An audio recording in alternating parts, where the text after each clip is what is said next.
Now, to our first guest. More than 40 years ago, Maxine Sullivan landed on New York's 52nd Street and caused a sensation with her gentle, swinging rendition of the Scottish folk tune Loch Lomond.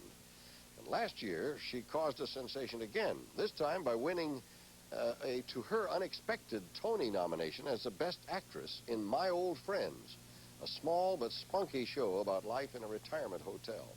Well, now Maxine is more in demand than ever, even though performing is only a small part of her life. Would you please welcome Maxine Sullivan?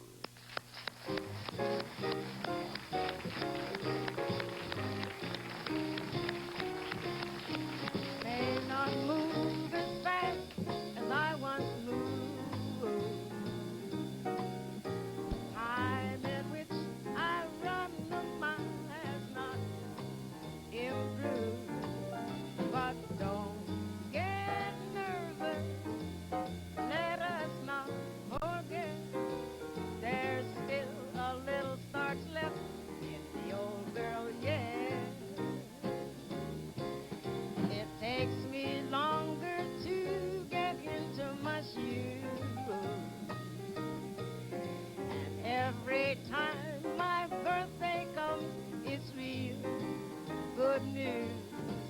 And if some man wants to do a brief duet, there's still another song left, still a little starch left in the old girl, yeah. More and more, so many things just don't seem to suit me. But I ain't grieving, 'cause I ain't leaving. They're gonna have to shoot me. The Brooklyn Bridge was built in 1880. Her paint is peeling, guess she's feeling much like me. But we're still standing, the sun has not yet set. There's still a little starch left, still another song left, still a little girl left in the old girl, yeah, yeah. There's still a little girl left in the old girl, yeah. Ah. Come on over, Maxine. Hey, Maxine Sullivan, how good to have you here. Boy, You know? nice to be here. Gee, that's a... Yeah. I always associate Loch Lomond with you. That's a cute song that you just... Well, I was carrying Loch Lomond around for 42 years. I thought it was time for a new song. You stopped singing publicly in the 50s, late 50s, I guess. Yes. Did you miss, when you did that, and of course you did it for a reason we're going to explain, but when you did that, did you feel that you would miss the demand for you, the glamour, the adulation and everything? Not really. I made up my mind to just disassociate myself entirely from show business because You know, some people I can't didn't do think that. you could do both, see? Yeah, and you needed the time to give your children. Yeah, well, I thought I'd get involved in the community, and so I started out as a parent association member and wound up the local school board chairman in my district. And ever since that, I've been pretty active in the community. You really are community-minded. Oh, I know. yeah. It was 1975, I think, you founded the House the the Jazz Built, yes. it's called. That's right. And that is a summer project that afforded young people the opportunity to learn jazz and still develop a community feeling on their own. Yeah, well, you see, I happen to be in a community that's, went that way, but I have no intentions of leaving, so I think the best thing to do is to get involved as much as possible.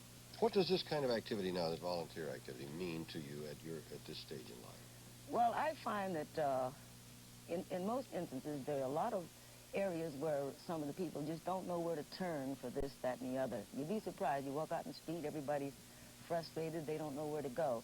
So I decided to involve myself with a local senior citizens group in the Bronx, the Davidson Seniors, and so we're in a position to contact the local agencies. We have a community planning district, and we have open meetings. We call ourselves the Local Neighbors Council, and we publish a newsletter called Trends, and this is to keep people up to date.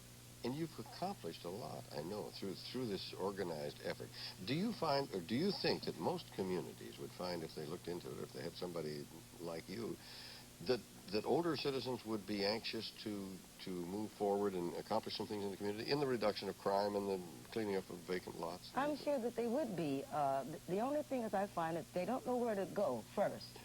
And what I would like to stress is the fact that in every neighborhood there's a local planning district of some kind. You're talking about government yes, that they would go to first? In our area, there's a community planning district. In fact, there are 14 in the Bronx. And, of course, this is an extension of the borough president's office. So you contact your local planning board, and then they have meetings, and if you want to, you can have guests. We have quite a large group of seniors in the Davidson Center. There's a membership of 350. 100 of them are active every day at the center. And so what we decided to do is to have this open forum. And, of course, our attendance is not limited to the seniors. They're open invitation for everybody. We have even kids involved because they're the leaders of tomorrow, and they're the ones that have to find out. You know? Absolutely. And do you find it's relatively easy to get cooperation between that widely diverse and age group of seniors, say, and children? Yes. We don't. First of all, now what we've been able to accomplish is, besides the center, we have involved a local school, and this is an intermediate school, and these kids are here in the 5th, 6th, and 7th grade, and there's some very smart kids there. In fact, one of the young students there made a speech at our first meeting, and he introduced himself as the first Puerto Rican president to be elected in 2000, something like that. He had it all plotted out, huh? His candidacy, so I guess, I mean, if we're around, some of us, we'll vote for him. You know, one of the things I think that the older people are afraid of, and with good reason, and that is that in neighborhoods, even where they've been there all their lives, where there is deterioration in morale and crime rises, there's a fear of being harmed by some criminal act. Is it frustrating to work in attempting the reduction of crime when you see, as you have seen in the neighborhood you lived in all your life, you see it on the increase, as though nothing can be done about it? Well, it seems that way, but in my experience, it has sort of let up a little bit. You have to dare to go out there, you know, and face the situation. For a while, I was afraid to go out after dark in my neighborhood. But then I figured, you know, I just can't stay here and do nothing. So I go out, and we have all kind of programs. We have an Adopt a Family program. We're beginning to have evening meetings, and what we do is we adopt a family, and we say, come on, let's go. And this way, once we get active and the so-called powers that be, if you want to call it that, there's the police department. All you have to do is notify them that this is what you intend to do, and then they'll be sort of on the lookout for you. Then in the high schools, the kids have volunteered to escort some of the elderly citizens for groceries and even come to meetings with them. So it's active that way. I suppose peer group pressure could mean that some kids their own age might be less inclined to go to crime. I think some of them, some of the youngsters might have been a little afraid too. You know, they've been known to be attacked by gangs and things. So it's a joint effort on the part of everybody. Where everybody's helping everybody else. That kind of thing could be imitated in communities that don't have it. It should be. I get so tired of picking up the paper and you get the scare tactics, you know. And so I think that if you get out there and you know, get involved, you'll not only find that things may not be as bad as they're painted. But they're correctable. they can be straightened out a little bit. I think, well, that's a good philosophy to have. I want to talk for a second about My Old Friends, a marvelous play, a musical. Yes. And you were surprised, I heard, when you won a Tony nomination as Best Actress. Partly, was it because you considered yourself a singer instead of an actress? Well, to be frank, I was surprised to find myself in the play in the first place. And somebody called me. How'd that happen? Somebody called me, and I must mention her name. Her name is Miss Rice, because she has told me every time. She said, you never mention my name. She called me and said, there's a play in rehearsal about senior citizens, and you might be interested. And if so, you know, call Phil Rose. He was the director.